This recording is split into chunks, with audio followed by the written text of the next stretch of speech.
everyone, welcome to the Ready for the Draft podcast. I am your host, Gregg Schutze, and this is episode 3 of the 2021 podcast series, getting you ready for the NFL Draft. Now look, last episode, we weren't really sure when the draft was going to happen. Would it really be the end of April, as it always has been, or because the Big Ten, Pac-12, Mountain West, and MAC conferences all decided to wait and postpone 2020 play and really move into the 2021 winter or possibly even the spring?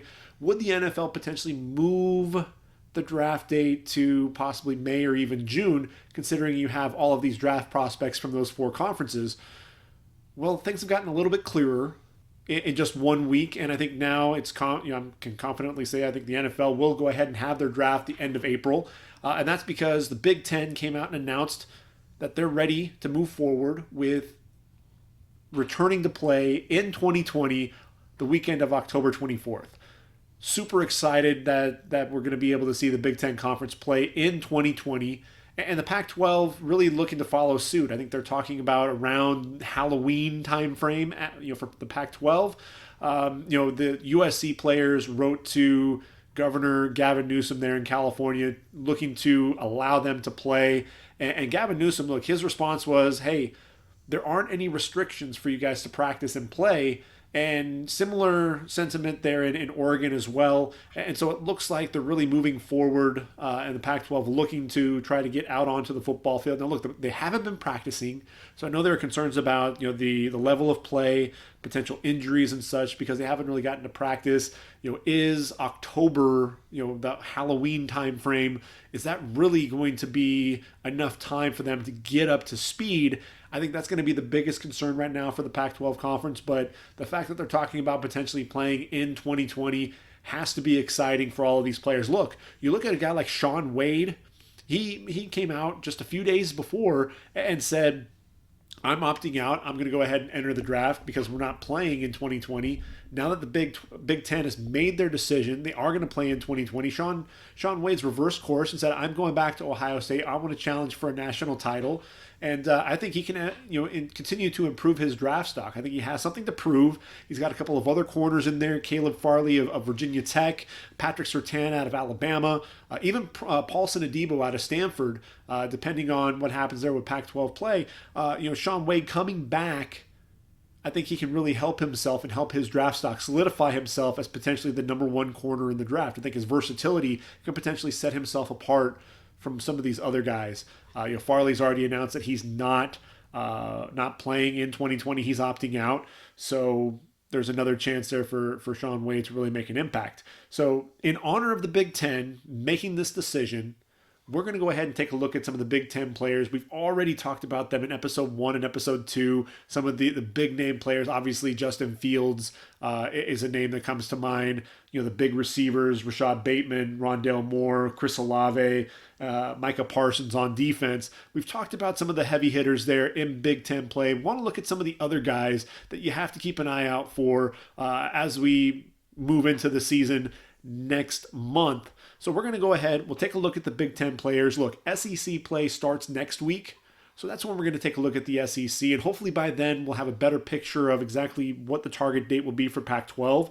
And then maybe, in episode 5, we can start talking about some of the Pac-12 players to watch out for, not named Penei Sewell. So I think with COVID-19, what's happened with the season to this point, we had our first relatively full season full slate of games outside of the SEC for the teams that are playing in 2020 to that point. But with COVID, there are some teams in the group of 5 that are actually getting to play on a national stage, and these guys are taking full advantage of it. None more so than Jonathan Adams, Arkansas State's receiver. If you haven't gotten to see this guy play, make sure you tune in and find the game film for that game against Kansas State, playing there in Manhattan. And Jonathan Adams was clearly the best player on the field. 6'3", 209 senior, 8 receptions, 99 yards, 3 touchdowns. uses his size to his advantage, long arms, attacks the football in the air. That's what you really want to see. If he's coming back to the football, if the ball's up in the air, 50-50 ball, don't wait to go get it. Go out there and attack the football. Strong hands, really snatches the football out of the air, uses his body, like I said, to his advantage, shielding the defenders away from the football. He was a nightmare in the red zone. They just could not stop him in the red zone. The go-ahead touchdown with 38 seconds to play, crossing the face of the corner, ball thrown a little bit high, able to go up, haul in the pass. Red Wolves end up beating Kansas State in that contest, 35-31. But I think the best play of that game was one that didn't even count. It was a 15-yard slot fade, and really kind of to the front pylon. When Jonathan Adams hits the goal line, he elevates and takes off. And when at his height, his shoulder pad is about, even with the corner's helmet. Full extension with his right hand over his head and catches the football right at the nose. And he's coming down, trying to secure it down to the ground. And as he hits the ground, the ball kind of moves in his hand, and then he ultimately secures it with one arm. And ultimately, it was an incomplete pass. But the fact that this guy, he just elevated, that would have been the catch of the season. This is a guy, look, if he isn't in your top 10, he is now. And I talked about him in my last podcast about, wanting to see, TJ Carter against Jonathan Adams. And look, he had 6 catches, 65 yards. And I think TJ Carter did a decent job locking him down at times, really, blanket coverage, really forcing him to come back for the football and try to use his size to his advantage. And I thought TJ Carter, I think that when you look back on it, that game film is definitely going to help TJ in terms of his draft stock overall. But another guy that we've been able to see with some highlight reel catches is Jeremiah Haydell out of Texas State. And he did it again. Last week, Texas State, they had a game. They ended up losing the contest, but you had Jeremiah Haydell with an incredible one-handed Odell Beckham style catch in the back corner of the end zone, and hauls in the touchdown pass. This week, taking on UTSA, a wild game, with the Roadrunners beating the Bobcats 51-48 in double overtime. But Jeremiah Haydell had a 96-yard punt return for a touchdown. You saw the suddenness, the explosiveness. He actually had a second punt return for touchdown that was called back due to a penalty. He's somebody, look, he's not somebody who I think would really be on everybody's radar. 6 foot, 170 pounds, but his ability to play well when, look, there aren't too many games that are on TV. You're on the national stage. You actually are able to, you don't have to look for the game on ESPN Plus or ESPN3 or something like that. This is a game that was actually showcased, and he made the most of his time there.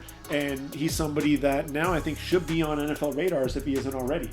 Now, I mentioned K-State going down to a Group of 5 team, but they weren't the only Big 10 conference or Big 12 conference team to do so.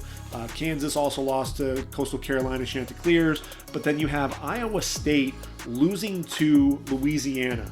And Louisiana ended up winning that game 31-14, but really the story was Brock Purdy, the 6'1", 212-pound junior. This was a guy a year removed from over 3,900 passes, passing yards, completing 65% of his passes. This was the guy who was dynamic and really willed the Cyclones to a big season. But he was just 16 of 35, 145 yards and an interception. Did have 7 carries for 35 yards, but he just seemed off. The ball placement wasn't there. The decision making, when he was in rhythm, he was hitting his receivers, getting the ball out quickly. But, there were other times, like, look, he was deep in his own zone. He's throwing out of his own end zone, tried to force the ball to a receiver on the outside. And the problem was when he was missing to the inside, throwing where the defender was on the field. And ultimately, the corner was able to step in front of the receiver, step in front of Xavier Henderson, Xavier Hutchinson, and ultimately ended up picking off the pass. and ultimately you had Louisiana going in to score. Brock Purdy's going to have to rebound from that game, and I think he will. He didn't have his number one wideout, Charlie Kolar, who would have been a security blanket for him, the 6'6", 257-pound junior. Didn't play due to a lower body injury. He was a game-time decision and ultimately didn't end up making it out there. But look, he doesn't have some of his big play receivers, and he struggled a little bit trying to work with, Xavier Hutchinson. There's some drop passes throwing the football to his tight ends, Chase Allen and Dylan Sainer. And even Sean Shaw, the big receiver on the outside, looks a lot like a young Hakeem Butler. Really struggled to get things going there. He's really going to have to work on developing some of the chemistry. That was a big setback, I think, for Brock Purdy, because after the top three quarterbacks, there's a huge drop-off. And when I say top three quarterbacks, you're talking about Trevor Lawrence, Justin Fields, Trey Lance. Somewhere in those order, that Trevor Lawrence is going number one. Fields and Lance are going to be battling for that number two quarterback spot. But then after that, you've got a few guys that are sitting there, including Tanner Morgan, who we'll be talking about here during our Big Ten showcase. And Brock Purdy's right there. Sam Ehlinger had a big game against UTEP. Brock Purdy, this was a way for him to really emerge as, hey, I'm the guy. I'm out here. He had an early game, and ultimately he struggled mightily in the game. So we're going to have to really see what he can do in Big 12 play. Can he step his game up? In that game, I did want to make sure to mention, Elijah Mitchell, Louisiana. Look, Billy Napier's got something going there with that program. Mitchell, 5'11", 216 pounds, the senior. They had three running backs a season ago, and they had, in addition to Mitchell, you had Trey Regis, the powerful back, the downhill runner, one cut and go, and then you had Raymond Calais, the real athletic speedster. But Elijah Mitchell could do a little bit of everything. He has tremendous contact balance, excellent hands in the passing game, has good speed heading downhill. There's a really nice run that he had where he ran through an arm tackle, spun away from another tackle, ultimately got down to the 2-yard line, I want to say. Trey Regis, again, a guy, make him run side to side, because if you get him going north and south, gets ahead in steam, he's going to run you over. So those are, again, the guys to really keep an eye out for. Farrod Gardner on defense, 6'2", 220 pounds, the senior linebacker. He's someone to be, to really be worth watching, because this was someone who, he blitz up the middle, shooting through the A-gap, chasing down the quarterback, showed his ability to bend around the edge, beat the left tackle, a new left tackle out there. Julian Good-Jones, moved on, but he was able to bend, showed excellent effort, chasing the Purdy all the way to the sideline to get his sack. And then, for Iowa State defensively, big number 3, Jaquan Bailey, 6'2", 261 pounds. He's a year removed from a season-ending injury. He's back, and he didn't really showcase the disruptiveness that you wanted to see play in and play out from Jaquan Bailey. This is a guy with 18 sacks in his career, 31 tackles for loss, but you did see some of that ability to turn the corner. He saw a bunch of double teams, but he was able to dip that inside shoulder, show that he can bend and flatten out. I think he's going to continue to show that he's back from that injury, and if he can return to form and be 100%, I think the Cyclones are really going to need him coming off the edge with that pass rush. Speaking of pass rush in the Big 12, I forgot to mention with K-State, Wyatt Huber. This is a kid who has a tremendous motor, a guy who comes around off the edge, another guy who bends very well, very tight turn, surprisingly, fluid hips, able to turn the corner in a hurry, flatten out, get to the quarterback for a sack. He's someone to keep an eye out for in Big 12 play as well. But really the game that I think everybody wanted to watch was Clemson, Wake Forest. That was in Winston-Salem. And look, Clemson's big 3 on offense, they were definitely the real deal. And when I say the big 3, what I'm talking about are the quarterback, obviously, Trevor Lawrence, the running back, Travis Etienne, and then the left tackle, Jackson Carman. Those are 3 guys who all have potential to be first-round picks. Obviously, Trevor Lawrence, the lock to be the number 1 overall pick. But then you're looking at Travis Etienne becoming really a complete back. That was really what I saw in that game. As a freshman, sophomore, this was someone who was really just seen as a speed back. and he worked hard, getting into the weight room, getting stronger, and now the contact balance is ridiculous. 5.1 yards after contact. They put that stat up there on ESPN. This is a guy who has excellent hands out of the backfield. Showed that he was able to block as well, be a pass blocker there for Trevor Lawrence, pick up the blitzes.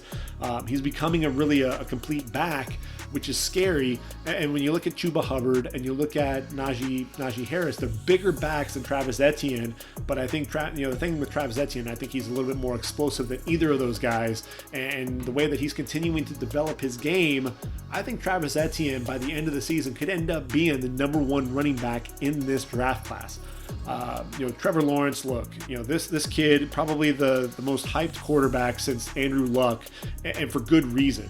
This kid, look, he burst onto the scene in 2018, took over the job from Kelly Bryant and hasn't looked back.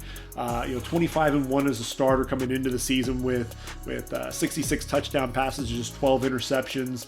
And man, this guy can make all the throws. You saw the zip on the football, excellent arm strength, can make not only the tough throws with that arm strength, fitting it into a tight window. But this was a guy with ball placement and anticipation. He's throwing his receivers open, throwing it to a spot, allowing them to uncover. He was patient, allowing those routes to develop before delivering the football. And the ball placement, as I said, the ability to throw the football away from the defender where only his receiver can make a play on the football. That's really what's special about Trevor Lawrence is putting all those together. But the intangibles, they talked about on the broadcast, the fact that in June, the Clemson community, a peaceful protest, and then in August the hashtag we want to play. This guy's a leader in the community and with his team, stepping up. Those intangibles, those are things that you can't coach, and he has all of that. And to me, Trevor Lawrence has to be the first overall pick, and I think we're definitely going to see that happen. Now, Jackson Carman, 6'5", 335-pound junior. He needs to move into my top 10 in the offensive tackle rankings, if nothing else, but for his power, his sheer brute strength. This was a guy, the way he was throwing defensive ends around, shoving guys up the field, reminded me a lot of Mekhi Becton, just in terms of the power in his hands and the ability to just kind of move guys around. That was something that you don't see from every offensive tackle. I thought you did see a little bit of stiffness in the hips a little bit. I thought some of the lateral movement at times, he was kind of chasing guys down a little bit. Still kept him in front, using those long arms, extending in, and showing a powerful punch to really throw a guy off of his game. I just worry about the footwork. I worry about going up against some of the speed rushers. Especially at the next level. I think this is a guy who can end up being a really awesome right tackle. I look at Jackson Carman. He fits right in there with the conversation with Jalen Mayfield, the right tackle there from Michigan. And I think, he's moving up draft boards as we speak. I thought he did pretty well against Boogie Basham, keeping him in front, keeping him away from Trevor Lawrence. And look, Boogie Basham, Carlos Basham, 6'5", 285. I said in the last podcast that he reminded me a little bit more of AJ Epinesa than Chase Young. But man, am I wrong? When I watch the tape, this guy, for a guy who's 6'5", 285, to move the way that he does, he has pretty fluid hips turning the corner. The biggest thing that I worry about with him, though, is can he sustain, the explosiveness for an entire season? He got off the season a year ago, really burst onto the scene, was explosive, was getting into backfields, and he kind of tailed off. Much like Wake Forest did. They kind of sputtered down the stretch after starting the season 8-0. But again, in this game, he was able to showcase some of his speed, chasing down Travis Etienne from the backside. 19 consecutive games with a tackle for loss, so that he's going to be disruptive as well. Boogie Basham, to me, I want him to solidify his status as the number 2 pass rusher in this year's draft. So I want to see more consistency out of him before we can go ahead and really anoint him as that number 2 guy. I think another game that you really wanted to key in on and watch was Notre Dame Duke. Notre Dame has some players, has some guys to keep an eye out for. They lost some skill position guys, especially at receiver and tight end. Chase Claypool, Chris Fink, and Cole Kmet all moving on to the next level. And you saw Ian Book struggle with some accuracy, 19 of 31 for 263 yards, touchdown and an interception. So inconsistent play there, but there wasn't any inconsistent play with his left tackle, Liam Eichenberg, 6'6", 302. I was very impressed with his athleticism. This was a guy, very easy knee bender, a guy who, look, he was going up against Victor Dimukeje and Drew Jordan, got a little bit with Chris Rumph as well. And, the shortstop, choppy steps in his kick slide, able to mirror his man, keep him in front, excellent hands, shooting those hands inside, winning the hand battle. And, the biggest thing I think for Eichenberg is just showing his ability to have more power in the running game. I think he's a little bit more of a finesse tackle right now, but he's a much better athlete than I was giving him credit for going into the season. So he's a guy to really watch out for. There's some names that are out there, with guys coming back from injury, Walker Little, Alaric Jackson. This is someone I think, Liam Eichenberg is going to move his name up some draft boards. So keep an eye out in ACC play for Eichenberg, number 74, the left tackle for Notre Dame.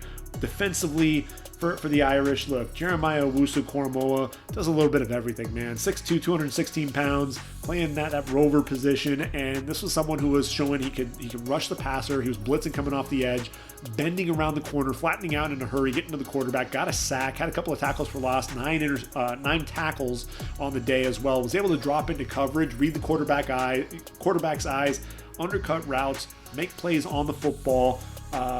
Owusu-Koramoah, again, he's a little undersized, but you look at a guy like Isaiah Simmons and his ability to play all over the field, ended up going number 8 overall to the Arizona Cardinals. I'm looking at Owusu-Koramoah. I don't think he's going to go top 10, but I wouldn't be surprised if you hear his name called in the top 20 in next year's draft, just because of his versatility and his ability to play multiple roles for a defense.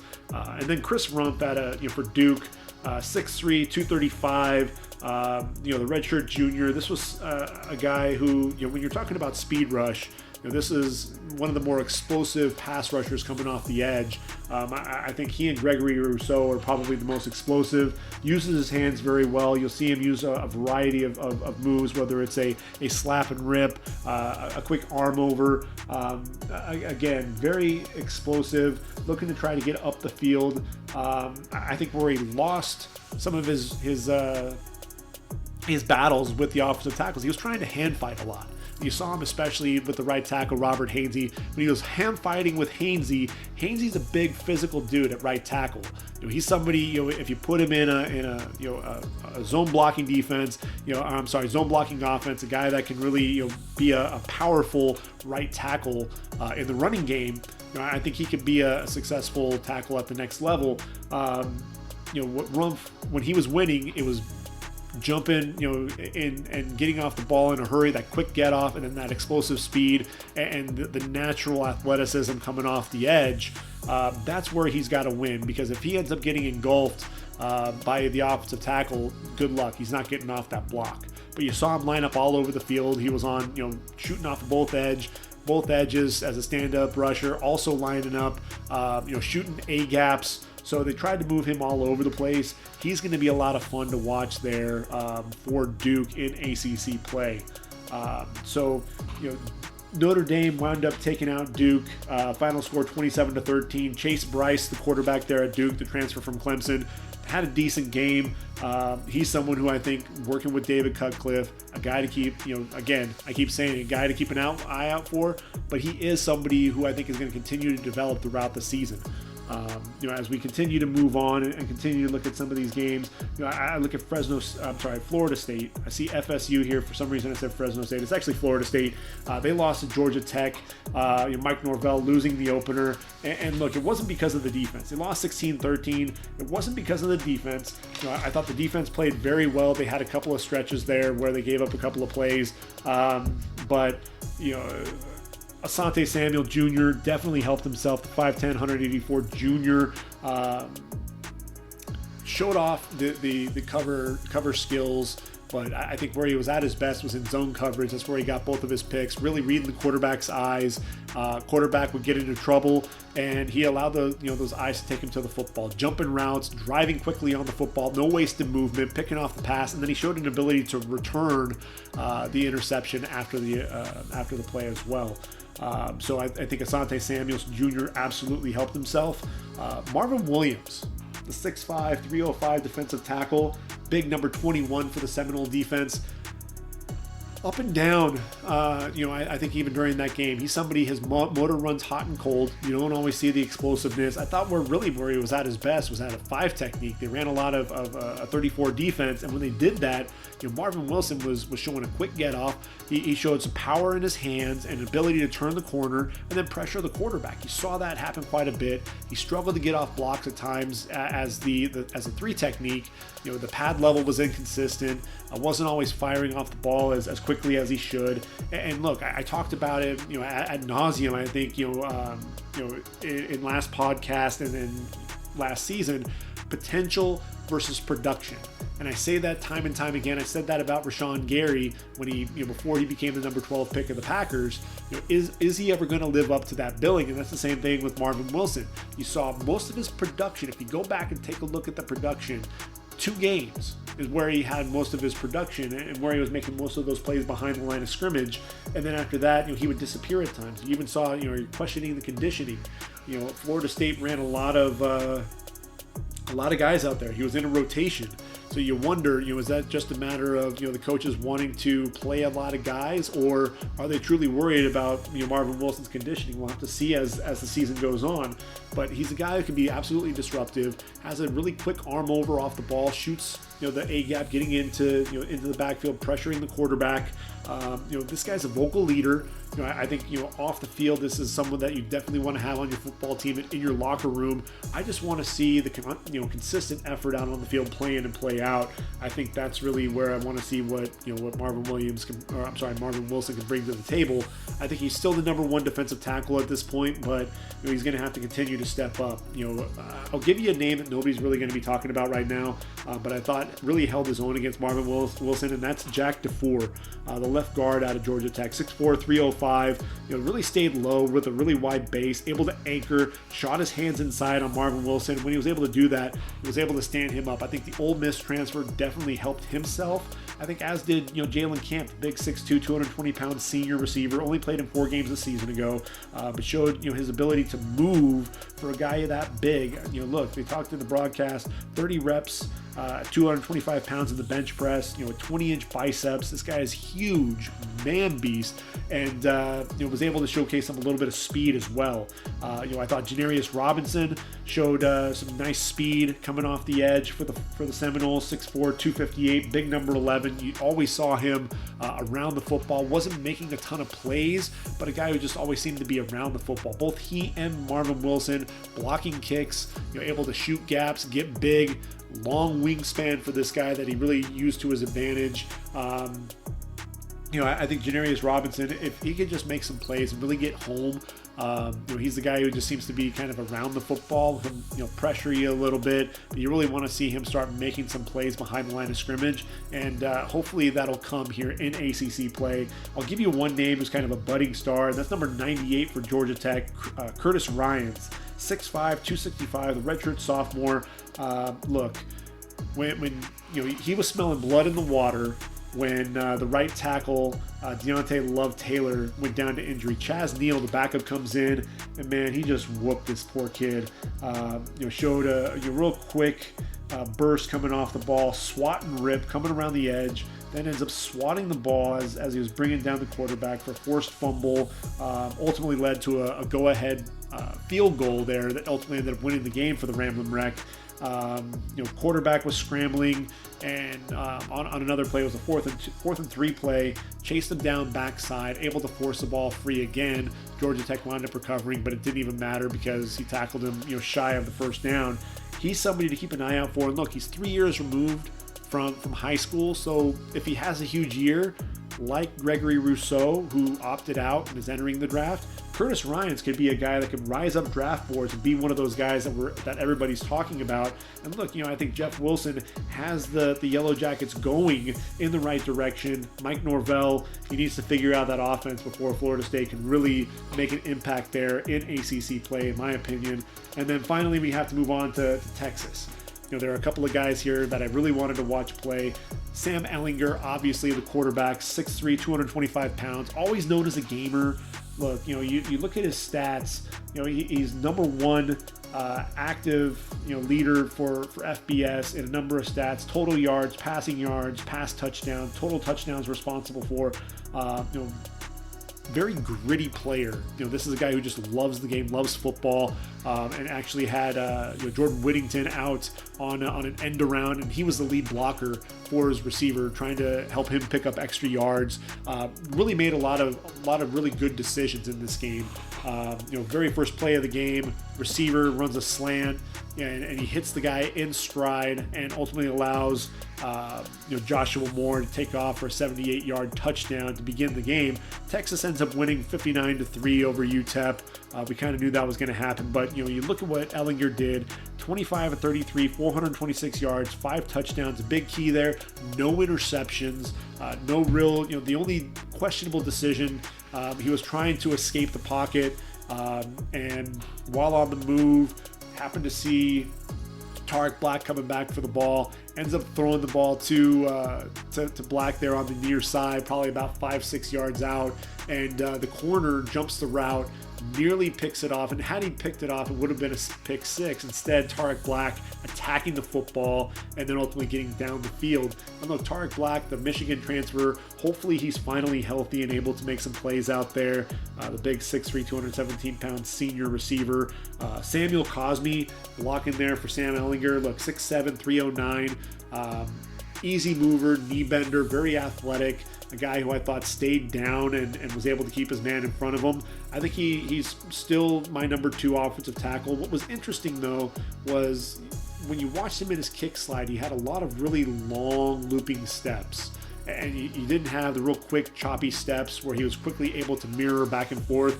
Really long looping steps, but it didn't really matter in this game. He had some pass rushers that he was able to engulf, and I think the big thing for him is even after the defensive end got his hands on him, the hands were so quick to the inside, getting into the chest plate of the defensive end, and then once he locked on, he wasn't letting go, and he was overpowering those guys at the point of attack. You really want to make sure that he's able, he was able to mirror no problem, and able to stand his guys up and really, overpower them. There were a couple of bull rushes where he was able to anchor, but I'm hoping that this is a guy who can stay down, have that real quick lateral quickness against some of the speed rushers there in Big 12 play, and so that's something that I'm going to keep an eye on. Just happen to notice, that those longer steps that could be a potential concern. Joseph Osai, really playing with his hand in the dirt, played a lot as a stand-up defensive end there in Chris Ash's new defense. 6'4", 253, led the team in tackles, on the day with 8, had a half tackle for loss in the backfield. He was somebody who was around the football quite a bit, but didn't always end up making plays in the backfield. He was really looking to do that. But I thought he did a great job setting a hard edge against the run. Did a great job getting off blocks, stack and shed, and drop guys down in the open field. The one thing that I did notice, that spin move of his, the hips a little stiff, because when you want to see a real tight spin move, a guy like, Brian Burns was really good at that at Florida State. So quick, so tight with his turn, to turn the corner and get into the backfield. He was covering a lot of ground with his spin move, and so it was, it seemed almost like a looping, lazy spin move. Ultimately got by his man, but he covered a lot of ground and took a lot of steps to be able to do that. And frankly, when a quarterback's releasing the football in just a couple of seconds, you're not going to be able to use that long spin move at the next level. So I think that's something that he's going to need to clean up. And then finally, one last player to keep an eye on is Josh Thompson. the corner. He had a couple of tackles, half tackle for loss, but also had an interception. He had blanket coverage all game long, stride for stride with the running backs, came downhill in run support. Osai on one play strung the running back out, able to come downhill, wrap up in the open field, and then the pick. The receiver, really stopped his route up the sideline. Receiver threw down the field, comes off of his receiver, read the play, leaping interception. He's going to be someone, number 9 for Texas. He's someone to really keep an eye on. Caden Stearns is the guy that everyone's talking about there at safety, 6'1", 207. Showed off some decent cover skills in the game, and ability to drive on the football and undercut routes. But don't sleep on Josh Thompson there for Texas. So those were the games that I got to watch and really break down. And we're going to go ahead and transition to Big Ten play in honor of the fact that, hey, the Big Ten has decided to go ahead and play in 2020. Now, we've talked about Justin Fields in episode 1, the big 6'3", 223-pound junior, the transfer from Georgia. Everybody knows about him. Comes to Ohio State, immediately eligible to play, and all he does is throw for over 3,200 yards, 41 touchdowns, 3 interceptions. Heisman finalist, third in the voting behind, obviously, Joe Burrow, the Heisman winner, and Jalen Hurts, the runner-up. This is a kid who has something to prove. He, showed off the leadership skills, saying, hey, look, we want to play. Big Ten players want to play. A guy that was really taking control of things. And look, I want to see the arm strength. I want to see this guy push the football down the field. I think, people are comparing him to, Lamar Jackson, Patrick Mahomes. They're looking for that next athletic quarterback. And I don't think Justin Fields is quite on their level because they have this elite arm strength. Trevor Lawrence, elite arm strength to go with his athleticism. I don't think Justin Fields is quite there in terms of the arm strength, but one of the things that you can say is the intelligence, his ability to read defenses, make the right decision, and put the ball where his receiver can make a play. So looking forward to watching Ohio State play. And then I mentioned Tanner Morgan out of Minnesota earlier. Let's circle back to him, the 6'2", 215-pound junior. He doesn't have Tyler Johnson. He's graduated, moved on to the NFL. Doesn't have Rashod Bateman, who's opted out, the wide receiver, Big Ten wide receiver of the year. But he does have Chris Ottman-Bell, has some other weapons there. But look, completed 66% of his passes, over 3,200 yards, 30 touchdowns, 7 interceptions. Precision passer, a guy who shows pretty good arm strength, pushing the football down the field. But this was also someone who I thought showed excellent touch. The ball placement, that's going to be key at the next level. Putting the ball away from the defender where only your receiver can make a play. And if you can hit your receiver in stride and allow him to make plays after the catch, which is what he did with Bateman time and time again, you're gonna see nothing but good things going forward. At the running back position, I look at Trey Sermon out of Ohio State, 6 foot, 216 pounds, a transfer from Oklahoma. As a sophomore, really burst onto the scene. He and Kennedy Brooks were like a two-headed monster. Over 900 yards on the ground and 13 touchdowns. Battled injuries in 2019, played in just 10 games, just 54 carries on the year. Really, Kennedy Brooks turned into the workhorse for the Sooners. And Trey Sermon, I want to see the power. I want to see what he can do for Ohio State. You saw what J.K. Dobbins did, and I think Trey Sermon can step in, be that workhorse running back for the Buckeyes. 36 receptions in his career. I think he's going to be asked to catch the football out of the backfield a little bit more for the Buckeyes. He's someone that can make an impact there immediately. Journey Brown out of Penn State, the 5'11", 215-pound junior, a year removed from, averaging 6.9 yards per carry, 890 yards on the year, 12 touchdowns, a home run hitter, has excellent speed, but also someone who has the ability to run between the tackles as well. He's somebody who I think has breakout potential for the Nittany Lions.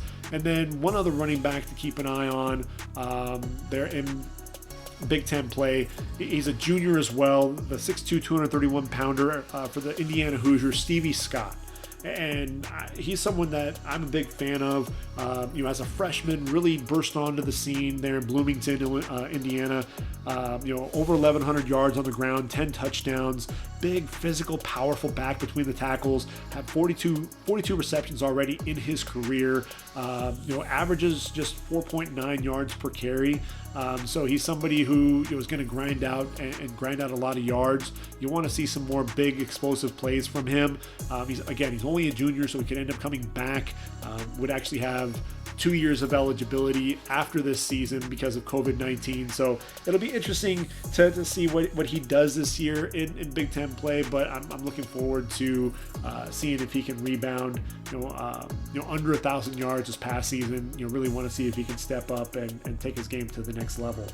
At the receiver position, we talked about Rashod Bateman, and look, this guy, he's such a savvy route runner. His ability, there was a post play against Wisconsin, really slow played it, and ended up taking off. Showed screen and took off down the field, and Tanner Morgan hit him in stride, dropped the ball in the bucket right out in front of him. 30-yard throw, and then he did the rest. With his wheels getting to the end zone. 6'2", 210 pounds, over 1,200 yards receiving, 20.3 yards per reception, 11 touchdowns. Big play potential. Right now, I've got him as my number 2 wide receiver behind Jamar Chase. Rondale Moore out of Purdue is another guy that's going to be on everyone's radar. He's also opted out. 5'9", 180 pounds, burst onto the scene as a true freshman. 114 receptions, again over 1,200 yards, 12 touchdowns. Had a couple of touchdowns carrying the football, and then very explosive as both a kick returner and a punt returner. I think you see the suddenness. He's definitely going to be a slot receiver at the next level. Only played in 4 games for the Boilermakers in 2019. This guy is a ball of muscle. That's, for as explosive as he is, 600-pound squat, a guy that lifts with the offensive lineman. I wanted to see him come back to, now that the Big Ten has announced that they are going to play, maybe he'll decide to come back. I wanted to see him come back, show everyone that he is 100%, he's back and ready to go, and, that he's back to his explosive self. That's really what I was hoping for. Not going to be able to see that. But a guy who is coming back and playing is Chris Olave out of Ohio State, 6'1", 185. The junior, really the home run hitter. He and Garrett Wilson were the home run hitters for Justin Fields. And I think Ohio State, recently a lot of possession receivers, KJ Hill, Austin Mack, Benjamin Vickner. They're no longer there. Chris Olave is going to be really a deep threat. Average 17.5 yards per reception, 12 touchdowns. And really wasn't the feature guy as a sophomore. He's going to be the guy, going to be that main weapon along with Garrett Wilson for Justin Fields. I've been anticipating a huge year for Chris Olave to solidify himself as a first-round pick. But there are more guys, more receivers there in the Big Ten than just these 3. Nico Collins out of Michigan, look, 6'4", 222 pounds. Josh Gaddis has to find a way to get him the football. Only caught the 37 passes a season ago, but averaged 19.7 yards per reception. Big, physical, excellent downfield blocker as well. A red zone nightmare. A guy who can attack the football in the air as well. I think Nico Collins is one of those guys. You really can't knock him for the quarterback play there at Michigan. He's somebody that if he can run well, I think he's definitely going to solidify himself as a day 2 pick. Indiana has a good receiver. He's someone who I think has a chance to get himself drafted there in the middle of day 3, and that's Whop Philyor. 5'11", 178 pounds, over 1,000 yards on the year in 2019. Had 10 touchdowns as well. Had 5 touchdowns. Had 10 carries for 43 yards. Returns, has some skills in the return game as well. A guy who I think could be a nice slot receiver, be a possession guy. I think he's more quick than he is fast. But somebody who I think has some of that potential to make a roster as a 3rd, 4th, or 5th receiver. As we continue working down my list here, how about Josh Imaitor-Bebe? Out of Illinois, the USC transfer, didn't get much playing time there for the Trojans. 6'2", 215, comes in 19.2 yards per reception, 9 touchdowns. This is a guy, he's big, he's physical, but he has like a 44-inch vertical leap. So really all you have to do is put the ball anywhere near him. He'll climb the ladder and put it in. He's somebody, look, can he stay healthy? Only played in 10 games. At SC, he played in just 2 games. battle some injuries. If he can stay healthy, he'll be one of those sleepers in Big Ten play, as is Ihmir Smith-Marsette, the 6'1", 179-pounder out of Iowa. 18.4 yards per reception last year, but it was the game against USC, 98-yard kickoff return for a touchdown, had a jet sweep for a touchdown, also caught a pass for a touchdown as well. The elite speed, he was running by guys, there for the Trojans in the Holiday Bowl, and I think you allow him on the outside to showcase that speed. Another sleeper who has, really I think the Holiday Bowl may have been his coming out party, and I think he's somebody who, you keep feeding him the ball. Hey, Ferentz, Brian Ferentz, the offensive coordinator, keep feeding him the ball, keep getting that guy the football, and I think good things are going to happen. If we go into, we look at the tight end position, Pat Freiermuth has said, hey, he initially was going to go ahead and opt out of the 2020 season, but now that the Big Ten has said that they are coming back, he is going to return to Penn State for his junior year. 6'5", 256 pounds, over 500 yards and 7 touchdowns last season, but I think he's the most complete tight end. Yes, Kyle Pitts and Brevin Jordan might be buffed up wide receivers and guys who can really get down the field at catching the football. But I think Pat Freiermuth is your best blocker among the elite tight ends, and I think right now he has a leg up in terms of tight ends that have the potential to be drafted on day one. There are a couple of other guys there at the tight end position who could be potential blockers. Look, Richard Rodgers got drafted at a Cal, going to the Packers. He's been in the league a number of years, and he was known for his blocking ability more than anything else. Nick Eubanks out of Michigan, 6'5", 256 pounds. Rashod Berry, 6'6", 252 pounds. Neither of these guys, catch a ton of footballs. Eubanks just 35 receptions in his career, had 25 a season ago. He may be called upon to be more of a receiving threat. Rashod Berry started his a career as a tight end, moved to defensive end as a redshirt freshman, came back to tight end, just 17 receptions in his career. Two guys who are big, they're physical, decent blockers. If they can have good years, at least blocking being blockers and showing that they have some decent hands, I think they'll definitely be day 3 picks and end up locking themselves up as draft picks as we move along. But they have to show that they can catch the football down the field a little bit as well, because teams are looking for tight ends that can do a little bit of everything. If you're limited as a receiver, mostly a blocker, I think those are the guys that are going to end up slipping a little bit further into the draft.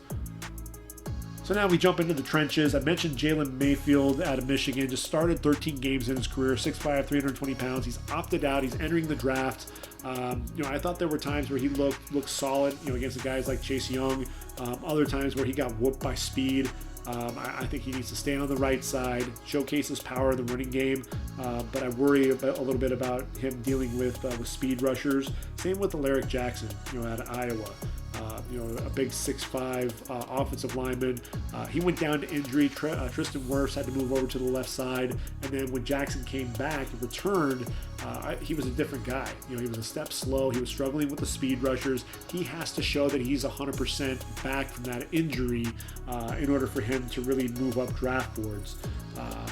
I'll give you two guys out of Minnesota to keep an eye out for as well. Sam Schluter, the veteran left tackle, not the best athlete in the world, but this is a guy, I think he's a technician. He was keeping Tanner Morgan upright, held his own against some of the speed rushers, anchors well against the run, against the bull rushers, and then in the running game generated some movement, able to block for guys like like Mohamed Ibrahim and company, and so I'm really looking forward to seeing what the Golden Gophers can do with these guys blocking. He and Daniel Fa'alele, the junior, 6'9", 400 pounds. You have to catch a cab just to get around this guy.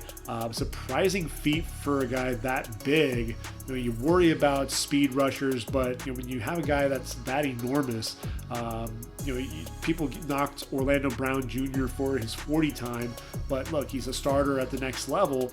And you look at a guy like Phil Loadholt, who's just a huge mammoth man coming out of Oklahoma, started for a decade for the Minnesota Vikings. Fa'alele, I think he'll be a developmental prospect, but somebody to keep an eye out for. He's a junior, so he has a chance to end up returning to Minnesota when it's all said and done as well.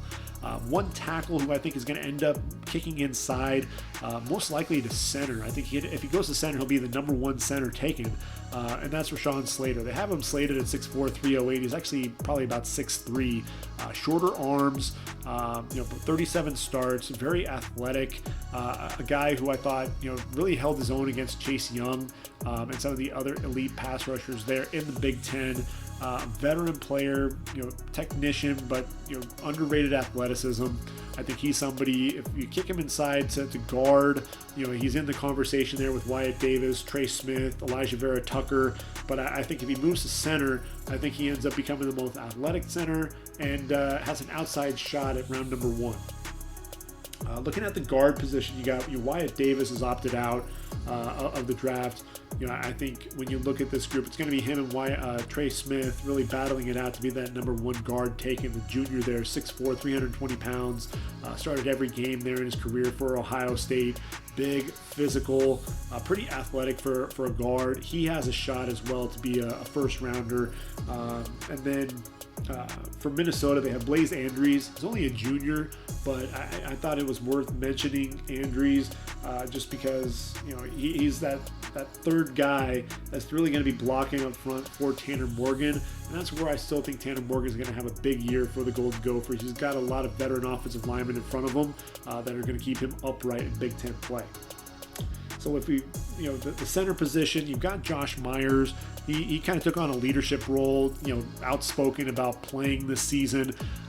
He's another guy who started, I believe, every game in his career. 6'5", 312-pound junior. Then Michael Manette out of Penn State, 6'4", 302, pretty athletic, decent-sized arms for a center. And then Doug Kramer out of Illinois, 6'2", 300. Been a mainstay there for the Illini. So those are the offensive players to keep an eye out for in Big Ten play. Now we're going to go ahead and move over to the defensive side of the football real quick. And, Kwity Paye and Aiden Hutchinson there really holding things down on the defensive front there for Don Brown, the defensive coordinator. Kwity Paye, 6'4", 277. Aiden Hutchinson, 6'6", 278. Kwity Paye, I think both of these guys can end up playing, really in a number of positions. I think Aiden Hutchinson ultimately going to be a 3-4 defensive end. I think he'll be a 5 technique. Reminds me a lot of Aaron Smith, who played a number of years there for the Steelers. Kwity Paye, I think he can show some athleticism to potentially be an outside linebacker in a 34 defense. But I think if he puts his hand in the dirt in a 4-3, coming off the edge, he has some pass rush ability. Really want to see these guys elevate their games. Paye is a senior, so he'll become, has the opportunity to come out after the 2020 season. Could opt to come back for one more year since they have that eligibility that's given back to him due to COVID-19. Aiden Hutchinson, only a junior, but a big year out of him. He may decide that he wants to come out. I think he has a chance to end up being a day 2 pick if he lives up to his potential, uses that length to his advantage, and that motor. 69 tackles on the year for a defensive end, showcase his ability to get after the football. 2 other guys at the defensive end position. I think those guys are probably the 2 elites that are draft eligible. But you look at a couple of other guys to really be on the lookout for. Chauncey Golston, the 6'5", 270-pound Iowa Hawkeye, was A.J. Epenesa's running mate. 18.5 tackles for loss, makes a lot of plays behind the line of scrimmage, shows some explosiveness, 5 pass breakups. I think that's one of the things that you see out of Golston is his ability to read the quarterback's eyes, read the play, get his hands up into the throwing lane. And he has 2 interceptions on his career as well, so he knows what to do when he's around the football. And the other guy to make mention of is a guy who has tremendous size, and that's Isaiah Loudermilk. He's battled some injuries, hasn't been overly productive. He's 6'7", 293 pounds. Could be just a monster. He just hasn't lived up to that billing yet. Jim Leonard, the defensive coordinator there for the Badgers, really going to have to see what he can do to get more out of this guy. Defensive tackle, Bob Diaco bringing a 34 defense there to Purdue, and he's getting Lorenzo Neal back. He battled that knee injury in 2019. The 6'3", 325-pound nose tackle, going to be that guy in the middle for Purdue. A guy who can eat up blockers, but he has some of that explosiveness to shoot into the backfield. He's just played. The issue is the injuries. In his 4 years there, he's only played in 25 games total. So that's really, I think, the biggest concern more than anything else is his health. That's going to be the biggest red flag. Can he stay healthy for an entire season? Glad that he's coming back. Just hope that he can be back to 100%. Linebacker, we've already talked about Micah Parsons. I love this guy. I think he has the potential to be not only a top 10 pick, but even a top 5 pick. 6'3", 245, the junior. He makes play. He's a volume tackler, plays sideline to sideline, can shoot into the backfield, make plays behind the line of scrimmage, can rush the quarterback, can drop into coverage and make plays on the football. Guy can do a little bit of everything, and he's opted out. He's not going to be playing in 2020, and I think the game film in 2019 really speaks for itself. I don't think he's one of those players that I don't think needs to play and can still have a big draft night. Potentially, like I said, it could be a Devin White type that ends up going in the top 5. So if we look at some of the other linebackers, I think Shaka Toney out of Penn State is poised for a breakout year. 6'3", 236 pounds. Yetur Gross-Matos, got a lot of the hype, and rightfully so. Taken on day 2 by the Carolina Panthers. But Shaka Toney was the speed rusher. He was the guy that was coming off the edge, bending, coming around the corner, and even when he wasn't making plays on the quarterback, has 15 sacks in his career, but he was disruptive. He was forcing quarterbacks off their mark, throwing off the timing, forcing quarterbacks to step up and flee the pocket. Shaka Toney, if he has a big year, I think he can solidify his status as a day 2 pick. It's not a huge year for pass rushers, so I think Shaka Toney has that ability to move up some draft boards quickly. Cam McGrone burst onto the scene as a sophomore in 2019, 6'1", 232 pounds. A guy who plays sideline to sideline. Did only play in 11 games, battled a little bit of the injury bug, hoping to have a full season. But look, he's one of those guys. When you were trying to watch other guys play on that team, he was the guy that continued to flash because he was making plays. And I think he was making plays consistently. 9 tackles for loss, made plays behind the line of scrimmage, and that sideline to sideline ability I think is really appealing. I just want to make sure that he has plays consistently and stays healthy throughout the season.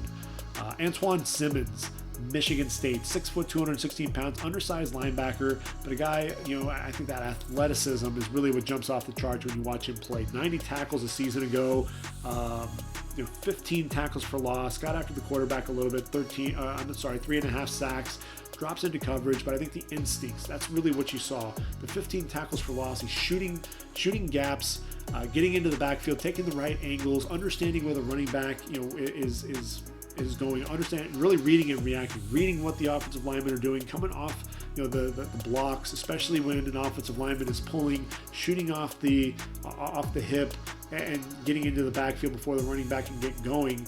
And I think Antoine Simmons is one of those guys people aren't really talking about, but the Spartans, he's going to be the leader of that defense. He has to be, and a guy who can make plays. He's a big playmaker there, big time for Sparty. I'm going to give you a name. We're going to talk about some of these other bigger names, but a name to watch out for Purdue. Derek Barnes, 6'1", 245 pounds. First 2 seasons there for the Boilermakers. He was a linebacker. Had 92 tackles with 8 tackles for loss. And a handful of sacks there in 2018 as a sophomore. As a junior, moves to defensive end, puts his hand in the dirt, still has 63 tackles, showed that he can still be very active as a defensive end, but starts rushing the passer, has 7.5 sacks, 11 tackles for loss. He's moving back to inside linebacker now, and I think that's ultimately where his home's going to be at the next level. If he can show, really return to that form, showcase that ability to make plays sideline to sideline, drop into coverage a little bit, showcase that ability to rush the passer, some of those pass rush moves that he was developing as a junior, I think Derek Barnes has a chance to make a roster, be a late day 3 pick, especially if he can be productive getting after the quarterback. He'll be a name to watch as we move forward in 2020. Now, obviously, we have to talk about the Penn State duo of Pete Werner and trio really. Pete Werner and Tuff Borland were starters a season ago. Baron Browning's going to be the guy that's coming in and replacing Malik Harrison. Werner is athletic. He's very instinctive, can drop into coverage, 12 pass breakups in his career to go along with 13 tackles for loss. A very heady player, and surprising athleticism for a guy his size, 6'3", 239. Tuff Borland is going to be your thumper in the middle, 6'1", 232 pounds. A guy who likes to make some plays behind the line of scrimmage. I thought he had kind of a down year in 2019. 2018 as a sophomore really was a guy that was making a name for himself, hoping to really return to that form. And then Baron Browning, I think he's the best of the bunch, really. 6'3", 248, was more of a reserve role, one of those guys that was first coming out onto the field, in terms of the reserves. 11 tackles for loss, 5 sacks in that reserve role, 43 tackles as well. Just really a smart player. He was somebody that showed the ability to move sideline to sideline, could set the edge a little bit against the run, could drop into coverage and make some plays. Had the athleticism to chase down the ball carrier. I thought he had a little bit better athleticism than Malik Harrison, though Harrison I think had better instincts. But Baron Browning, somebody that I think can move into day 2 consideration if he has a big year. I mean, look, it's going to be his first full season starting there for the Buckeyes, so I think that'll be a little bit cause for concern. But if he can put everything together and be that guy that Malik Harrison was for the Buckeyes, I think you can see Baron Browning potentially being that day 2 pick. So we talked about a trio there in Columbus. How about we move to Evanston, Illinois, and talk about a couple of Northwestern Wildcats. The first one, obviously, when you think of Northwestern, you have to think of Paddy Fisher, 6'4", 246. Came into the 2019 season on a lot of people's mock drafts, had him at the end of round number 1 because he had back-to-back 100 tackle seasons, and 2019 was kind of the season to forget for the Wildcats.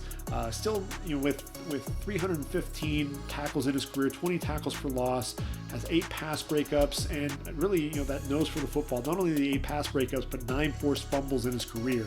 I think Paddy Fisher needs to, he looked a little limited with his athleticism, seemed to be a little bit of a step slow, some stiffness in coverage at times, but definitely one of those volume tacklers, very intelligent. I think, that those smarts really allow him to take himself to the football, and understand reading defenses quickly.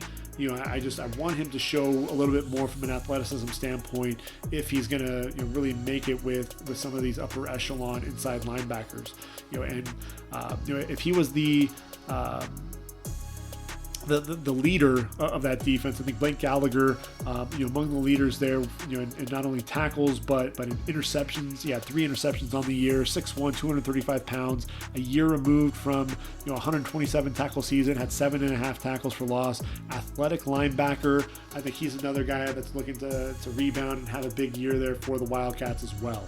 And when you're talking about guys, making plays in Big Ten play, how about Jack Sanborn out of Wisconsin?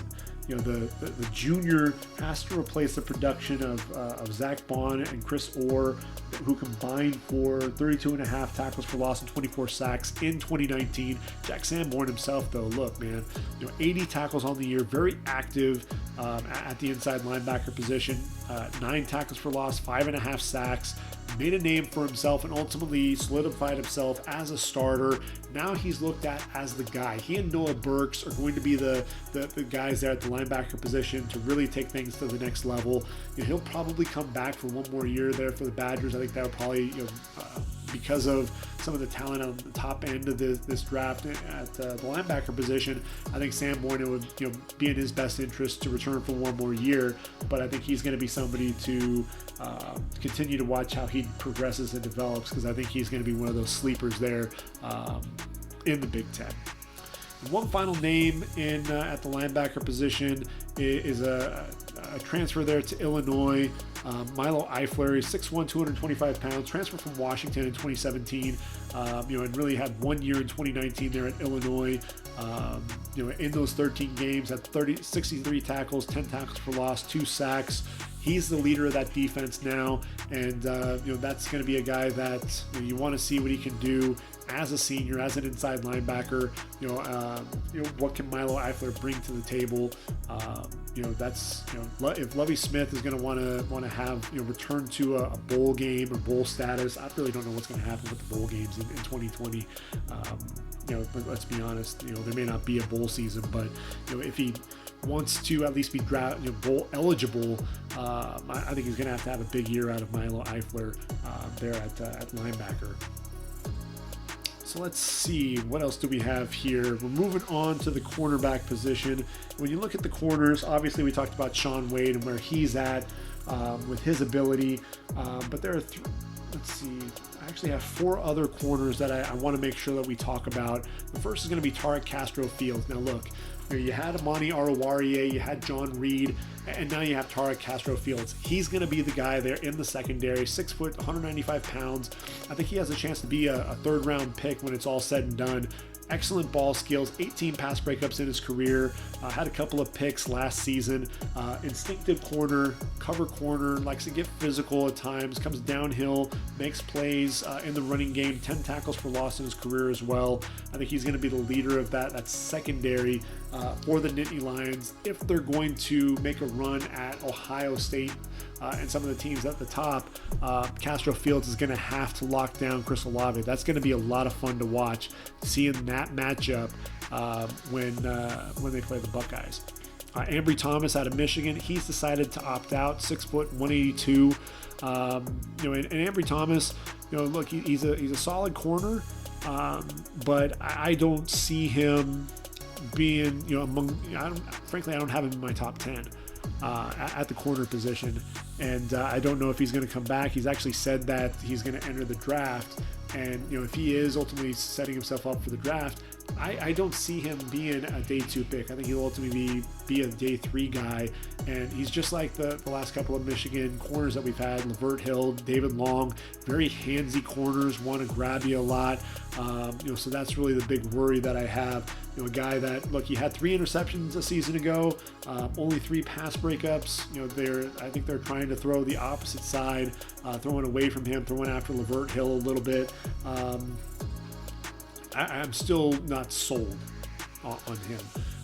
DiCaprio Bootle, though, not only does he have the best name, but he has a chance to be a slot corner at the next level, be your nickel potentially. 5'10", 190 pounds. Hasn't picked off a pass in his career just yet, but 21 pass breakups. I think you really want to see him make some plays on the football and actually get there, and let's really change, flip the field for the Cornhuskers and get them get them the football back. It's one thing to knock a football away. It's another thing to actually pick off the pass and allow the offense to get back out onto the football field. And one final guy, another undersized corner, 5'10", 200 pounds, but could be a nickel, could be that slot corner is Coney Durr out of Minnesota. Led the Golden Gophers with 10 pass breakups, had a pick 6, returned it 72 yards for a touchdown. Coney Durr just continues to get better and better, which is why I'm really looking forward to seeing what he can do in 2020. And a couple of safeties to be on the lookout for. How about J.R. Pace, an all Big Ten safety there for Northwestern, 6'1", 205. The guy can make some plays behind the line of scrimmage. Has the range, to make plays sideline to sideline. Also instinctive in coverage and making plays over the top. 7 interceptions in his career to go along with 12 pass breakups. I think he's somebody who's poised for a big year there for Northwestern. Hopefully, the offense will help them out a little bit and not keep them on the field, play after play. Lamont Wade out of Penn State, he and Tarek Castro-Fields are going to be the leaders of that defense. Just 5'9", 188 pounds. He's going to have to show that he plays bigger than that size. Brad Hawkins, at Michigan. especially with Ambry Thomas leaving, and opting out, the 6'1", 218-pounder hasn't been much of a factor in the secondary. He's going to have to have a big year if he wants to get drafted.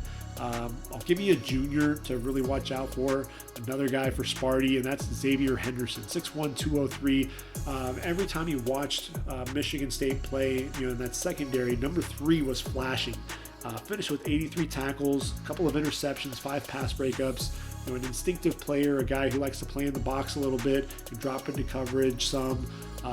I think Mel Tucker is going to rely on him to be that leader in his secondary. And one final name to talk about, the strong safety there for Minnesota, Jordan Howden, 5'11", 200 pounds. He's going to be the thumper, a guy that's going to lay the lumber there, if you will, for the Golden Gophers on the back end of their defense. So those are the players that hopefully will help you kind of start getting things going, getting those juices flowing when Big Ten play opens up. October 24th. That's really the date that they're shooting for right now. Hopefully we'll stay on schedule for that to happen. When we look at week 3 of the college football season, Oklahoma State gets their first game, the number 11 ranked Cowboys in Boone Pickens Stadium, taking on the Tulsa Golden Hurricane, and you're going to see Spencer Sanders, the fabulous sophomore quarterback, but you'll get to see Chuba Hubbard for the first time.